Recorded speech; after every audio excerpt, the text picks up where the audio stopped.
Hello guys, welcome to my YouTube channel universe is unique. आप सभी का मेरे यूट्यूब चैनल पर बहुत बहुत स्वागत है। आज के इस वीडियो में मैं आपको इंग्लिश के कुछ वर्ड्स के मीनिंग्स, सिनोनिम्स और उनके सेंटेंसेस कैसे बनाने हैं वो सिखाऊंगी और एंड में एक थॉट ऑफ द डे भी बताऊंगी। तो चलिए शुरुआत करते हैं। फर्स्ट वर्ड है एट्रीब्यूट। एट्रीब्यूट का मीनिंग होता है to believe that something was caused or done by somebody or something. और second, a quality of something, somebody, a feature. इस एट्रीब्यूट के देखिए दो मतलब होते हैं। पहला मतलब होता है कि हम किसी भी परिस्थिति या किसी भी चीज़ के लिए, किसी सिचुएशन के लिए किसी और को ज़िम्मेदार ठहरा रहे हैं, या कोई अच्छी बात हुई है उसका हम उसको श्रेय दे रहे हैं। एक तो ये हो गया। और दूसरा एट्रीब्यूट का मीनिंग होता है कि गुण, कि किसी इंसान के या किसी चीज़ के जो फीचर, गुण होते हैं, विशेषता होती है, लक्षण होते हैं, उनको दर्शाता है। तो एट्रीब्यूट दो वर्ड्स के दो मतलब होते हैं। और इसके सिनोनिम्स होते हैं क्रेडिट, असाइन, एलोकेट। और सेकंड मीनिंग के होते हैं क्वालिटी, फीचर और कैरेक्टरिस्टिक। अब हम बढ़ते हैं सेंटेंसेस की ओर। तो इसका पहला सेंटेंस है number 1, Kohli attributes his success to hard work. मतलब विराट कोहली आज जिस मुकाम पर है, इतने बड़े भारत के क्रिकेटर हैं, तो उन्होंने अपनी सफलता का सारा श्रेय उनकी हार्ड वर्क, कठिन परिश्रम को दिया है। और सेकंड है his doctor attributes his health problems to a poor diet and a lack of exercise.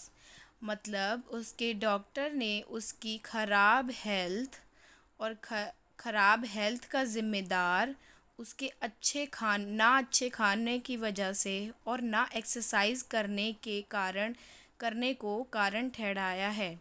इसका मतलब है कि डॉक्टर ने उस आदमी को कहा है कि तुम्हारी ख़राब सेहत के लिए दो चीज़ें ज़िम्मेदार है। एक तो तुमने अच्छे से डाइट नहीं ली है, और दूसरा कि तुमने एक्सरसाइज नहीं की है, एक्सरसाइज की कमी है। चलिए अब थर्ड की तरफ बढ़ते हैं। थर्ड है politeness is an essential attribute for a doctor. मतलब पोलाइटनेस, प्यार से बात करना, मधुरता के साथ बात करना एक बहुत ही महत्वपूर्ण गुण है एक डॉक्टर का, क्योंकि डॉक्टर को पेशेंट्स को ट्रीट करना होता है। इसलिए doctors behaviour should always be polite. तो आई होप कि आपको इस वर्ड एट्रीब्यूट का मीनिंग, सिनोनिम्स और सेंटेंसेस समझ आ गया होगा। अब हम अगले वर्ड की तरफ बढ़ते हैं। अगला वर्ड है वल्नरेबल। तो वल्नरेबल का जो मीनिंग होता है वो होता है weak and easy to hurt physically or emotionally. Vulnerable basically हम उसके लिए यूज़ करते हैं जो दुर्बल होता है, जो नाजुक होता है, जो कमज़ोर होता है, जिसको ईज़िली एनीवन कैन हर्ट। सो इसके सिनोनिम्स हैं सेंसिटिव, डिफेंसलेस और अनसेफ। और इसके सेंटेंसेस हैं number 1, he was very vulnerable after his divorce. मतलब वह अपने डिवोर्स, अपने तलाक के बाद बहुत कमज़ोर पड़ गया था, बहुत नाजुक हो गया था। He was very vulnerable. Second sentence है tourists are more vulnerable to attack because they do not know which areas of the city to avoid. मतलब टूरिस्ट पर आसानी से अटैक किया जा सकता है, वो बहुत ही कमज़ोर और नाजुक शिकार है अटैक करने के लिए, बिकॉज़ उनको जिस नए शहर में वो टूर कर रहे हैं उसकी सारी जगहों के बारे में पता नहीं होता कि कौन सी जगह सेफ़ है और कौन सी unsafe, and which are the areas to avoid. तो इसीलिए। एंड थर्ड सेंटेंस है we should protect the most vulnerable members of our society. मतलब हमें अपने समाज के, सोसाइटी के सबसे कमज़ोर मेंबर्स को, कमज़ोर श्रेणी के लोगों को प्रोटेक्ट करना चाहिए। आई होप कि आपको वल्नरेबल का मीनिंग समझ आ गया होगा। अब हम बढ़ते हैं अपने अगले वर्ड की तरफ। तो अगला वर्ड है कंजर्वेटिव। कंजर्वेटिव का मीनिंग होता है a person who does not like changes. मतलब ऐसा इंसान जिसको चेंजेस पसंद नहीं है, जो पुरानी ही पारंपरिक रूढ़िवादी सोच रखता है और उसी तरह से अपना जीवन जीना पसंद करता है, जिसे परिवर्तन कुछ खास पसंद नहीं आते। इसके सिनोनिम्स हैं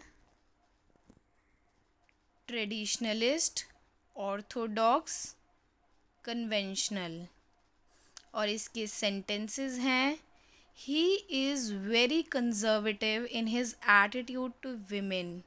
मतलब औरतों को लेके उसकी जो सोच है वो बहुत ही पिछड़ी है, बहुत ही कंजर्वेटिव है, बहुत ही पारंपरिक सोच है।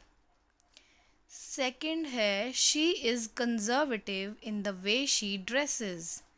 मतलब वह अपने पहनाव को लेके बहुत ही पारंपरिक है, बहुत ही कंजर्वेटिव है।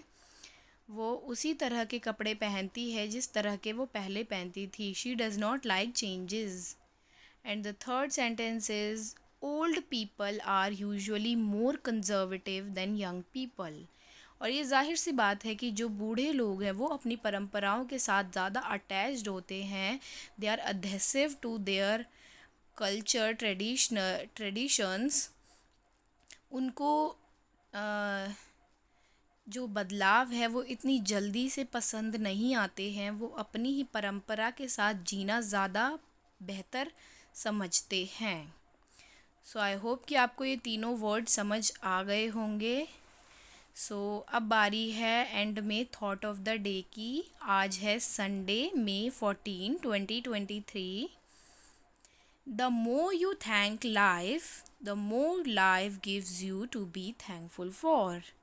इसका मतलब है कि आप जितना अपनी ज़िंदगी में शुक्रमंद रहेंगे, कृतज्ञ रहेंगे, धन्यवाद करेंगे, उतना ही जीवन आपको और ऐसी परिस्थितियां ला के देगा कि आप उनके लिए धन्यवाद करते रहें। इसका मतलब है सिंपल सा ग्रैटिट्यूड।